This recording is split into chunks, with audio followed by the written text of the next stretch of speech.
Hello, ಎಲ್ಲರಿಗೂ ಸ್ವಾಗತ ಸುಸ್ವಾಗತ. ನಾನು ನಿಮ್ಮೆಲ್ಲರ ಪ್ರೀತಿಯ ಶ್ರೀ ಶೆಟ್ಟಿ. ನೀವು ನೋಡ್ತಾ ಇದ್ದೀರಾ ಕಾಂಪಿಟೇಟಿವ್ ಮೈಂಡ್ ಚಾನಲ್.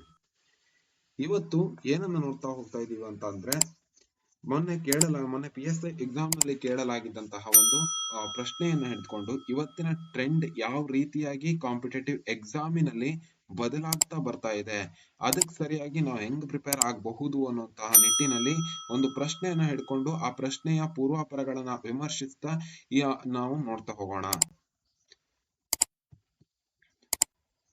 ಮೊನ್ನೆ PSI 545 ರೀ ಎಕ್ಸಾಮ್ ನಲ್ಲಿ ಕೇಳಲಾಗಿದ್ದಂತಹ ಪ್ರಶ್ನೆ ಆಗಿತ್ತಿದು. ಕೆಲವೊಬ್ಬರಿಗೆ ಇದು ಎಲ್ಲಿಂದ ಬಂತು ಅಂತಾನೂ ಕೂಡ ಗೊತ್ತಾಗದೆ ಇರಬಹುದು. ಇನ್ ಕೆಲವೊಬ್ರು ಹಳೆ ಹುಲಿಗಳಿದ್ರೆ ಅವ್ರಿಗೆ ಗೊತ್ತಾಗಿರ್ಬಹುದು. ನಾರ್ಕೋ ಪರೀಕ್ಷೆ ಬಗ್ಗೆ ಒಂದು ಕ್ವಶನ್ ಅನ್ನ ಕೇಳಲಾಗಿತ್ತು. ಈ ಒಂದು ಪ್ರಶ್ನೆ ಎಲ್ಲಿಂದ ಬಂತು ಅನ್ನೋದನ್ನ ಫಸ್ಟ್ ನಾವು ವಿಶ್ಲೇಷಣೆ ಮಾಡ್ಬೇಕಾಗತ್ತೆ. ಇದೊಂದು ಮಾದರಿ ಅಷ್ಟೇ, ಅಂದ್ರೆ ನಾವು ಈ ಒಂದು ಪ್ರಶ್ನೆನ ಮಾತ್ರ ವಿಶ್ಲೇಷಣೆ ಮಾಡ್ತೀವಿ. ಇದ್ರ ರೀತಿಯಲ್ಲಿ ನೀವು ಕೂಡ ವಿಶ್ಲೇಷಣೆ ಮಾಡ್ಕೊಂಡು ಹೋಗ್ಬೇಕಾಗತ್ತೆ. ಈ ಕೆಳಗಿನ ಯಾವ ಔಷಧಿಯನ್ನ ನಾರ್ಕೋ ಪರೀಕ್ಷೆಗಳಲ್ಲಿ ಬಳಕೆ ಮಾಡಲಾಗುತ್ತೆ ಅನ್ನುವಂತಹ ಕ್ವಶನ್ ಬಂದಿತ್ತು.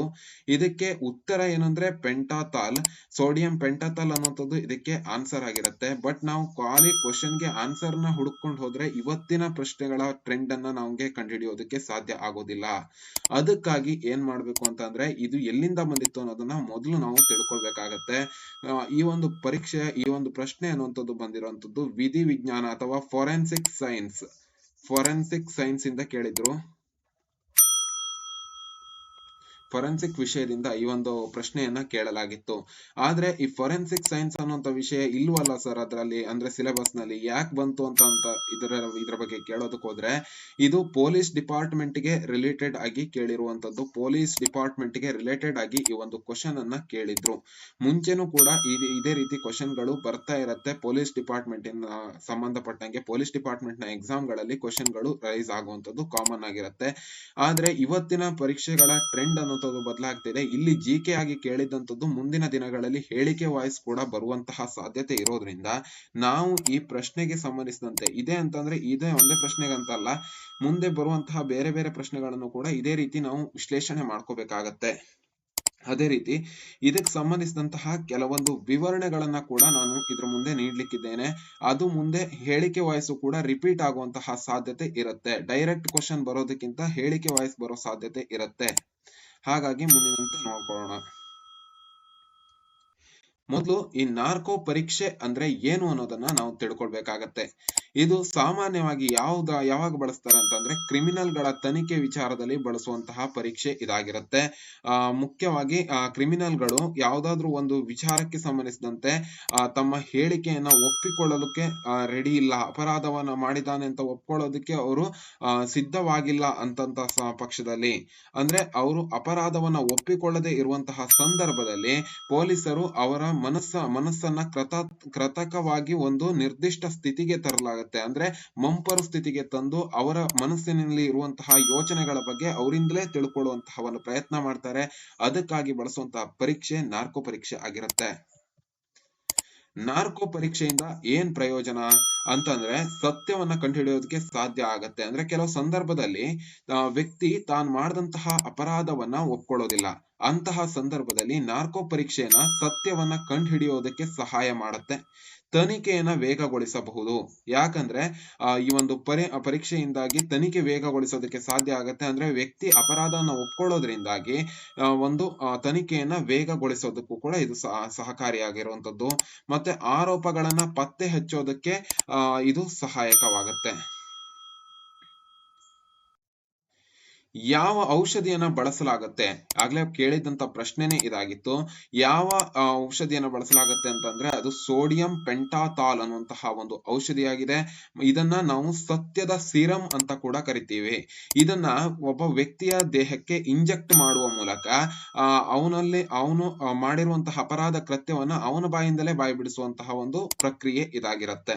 ನಾರ್ಕೋ ಅಂದ್ರೆ ಸಾಮಾನ್ಯವಾಗಿ ನಾರ್ಕೋಟಿಕ್ಸ್ ಅನ್ನುವಂತ ಹೆಸರಿಂದ ಬಂದಿದ್ದು. ನಾರ್ಕೋ ಪರೀಕ್ಷೆಯಲ್ಲಿ ಬಳಸಲಾಗುವ ವಸ್ತುಗಳು ಮಾದಕ ವಸ್ತುಗಳ ಒಂದು ಗುಂಪಿಗೆ ಸೇರಿರುತ್ತೆ.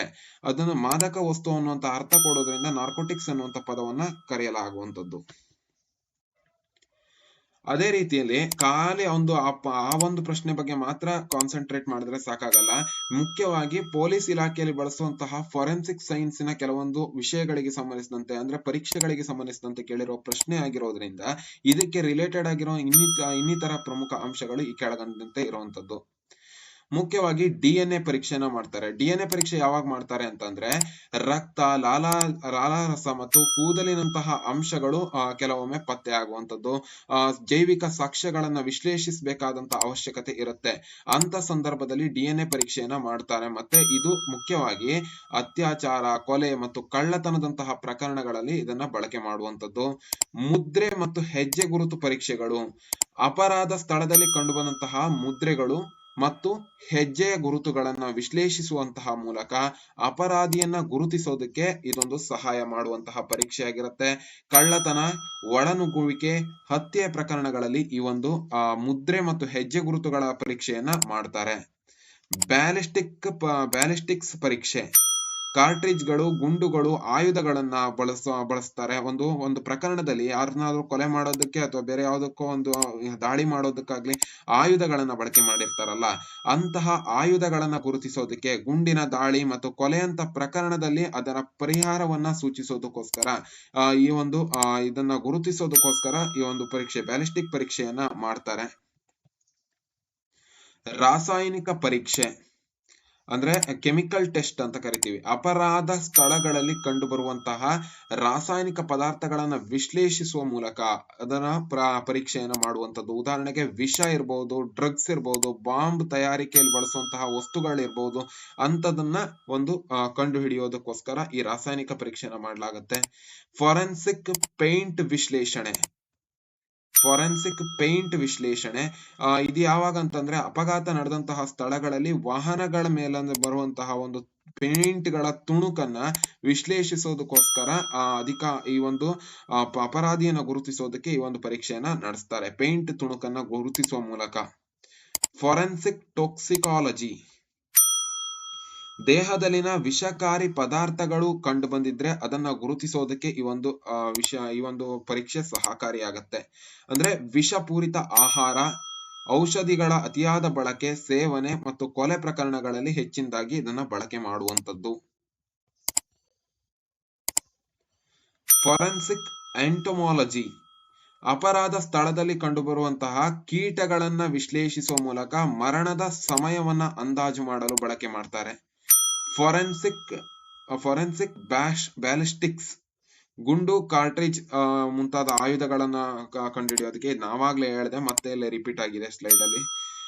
ನೆಕ್ಸ್ಟ್ ಇದೇ ರೀತಿ ಕಂಡು ಬರುವಂತಹ ಮತ್ತಿತರ ಪರೀಕ್ಷೆ ಅಂತಂದ್ರೆ ಒಂದು ಫೊರೆನ್ಸಿಕ್ ಫೈಬರ್ ವಿಶ್ಲೇಷಣೆ, ಫೊರೆನ್ಸಿಕ್ ಡಾಕ್ಯುಮೆಂಟ್ ವಿಶ್ಲೇಷಣೆ ಅಥವಾ ಪರೀಕ್ಷೆ, ಫೊರೆನ್ಸಿಕ್ ಕಂಪ್ಯೂಟರ್ ವಿಶ್ಲೇಷಣೆ, ಫೊರೆನ್ಸಿಕ್ ಆಡಿಯೋ ಮತ್ತು ವಿಡಿಯೋ ರೆಕಾರ್ಡಿಂಗ್ ವಿಶ್ಲೇಷಣೆಗಳು ಇತ್ಯಾದಿ. ಇದ್ರ ಬಗ್ಗೆ ಬೇಕಿದ್ರೆ ನೀವು ಇನ್ಫಾರ್ಮೇಶನ್ ಗಳನ್ನ ಸೆಲೆಕ್ಷನ್ ಮಾಡ್ಕೊಳ್ಳಿ. ಬೇಕಾಗಿರುವಂತ ವೆರಿ ಇಂಪಾರ್ಟೆಂಟ್ ಆಗಿರುವಂತದನ್ನ ಕೆಲವೊಂದನ್ನ ಹೇಳಿದ್ದೇನೆ. ಮುಂದಿನ ದಿನಗಳಲ್ಲಿ ಇಂತಹ ಪ್ರಶ್ನೆಗಳು ಕೂಡ ರೈಸ್ ಆಗುವಂತ ಸಾಧ್ಯತೆ ಇರುತ್ತೆ. ಯಾಕಂತಂದ್ರೆ ಇದ್ರ ಬಗ್ಗೆ ನಾವು ಯಾಕೆ ಕಾನ್ಸಂಟ್ರೇಟ್ ಮಾಡ್ಬೇಕು ಅಂತಂದ್ರೆ ಇಂತಹ ಪರೀಕ್ಷೆಗಳೇ ನಮ್ಮನ್ನ ಗೆಲ್ಸುವಂತ ಪರೀಕ್ಷೆ ಆಗಿರುತ್ತೆ. ಗೆಲ್ಸುವಂತ ಪ್ರಶ್ನೆಗಳಾಗಿರುತ್ತೆ. ಯಾಕೆ ಅಂತ ಅಂದ್ರೆ ಎಲ್ಲ ನಾರ್ಮಲ್ ಆಗಿ ರಿಪೀಟ್ ಆಗುವಂತಹ ಎಲ್ಲಾ ಪ್ರಶ್ನೆಗಳ ಬಗ್ಗೆ ಆಲ್ಮೋಸ್ಟ್ ಹಳೆ ಹುಲಿಗಳಿಗಾಗಿರ್ಬೋದು, ಬೇರೆಯವ್ರಿಗಾಗಿರ್ಬೋದು, ಎಲ್ಲರಿಗೂ ಕೂಡ ಗೊತ್ತಿರುವಂತದ್ದಾಗಿರುತ್ತೆ. ಆದ್ರೆ ಇಂತಹ ಒಂದು ಹೊಸ ವಿಷಯಗಳ ಬಗ್ಗೆ ಅಂತ ಕೇಳುವಂತಹ ಪ್ರಶ್ನೆಗಳನ್ನ ಅತಿಯಾಗಿ ಯಾರು ಕೂಡ ಕಾನ್ಸಂಟ್ರೇಟ್ ಮಾಡೋಕ್ ಹೋಗಲ್ಲ. ಹಾಗಾಗಿ ಅಲ್ಲಿ ಬರುವಂತಹ ಒಂದೊಂದು ಅಂಕಗಳು ಕೂಡ ನಮ್ಮನ್ನ ಮುಂದೆ ಗೆಲ್ಸ್ಕೊಡುವಂತಹ ಪ್ರಶ್ನೆ ಆಗಿರಬಹುದು. ಆ ಕಾರಣದಿಂದಾಗಿ ಇದನ್ನ ನೆಗ್ಲೆಕ್ಟ್ ಮಾಡೋ ಹಾಗಿಲ್ಲ. ಇದೇ ರೀತಿಯಲ್ಲಿ ಇನ್ನಿತರ ವಿಡಿಯೋಗಳನ್ನು ತರಲಿಕ್ಕೆ ಪ್ರಯತ್ನ ಮಾಡ್ತೇನೆ.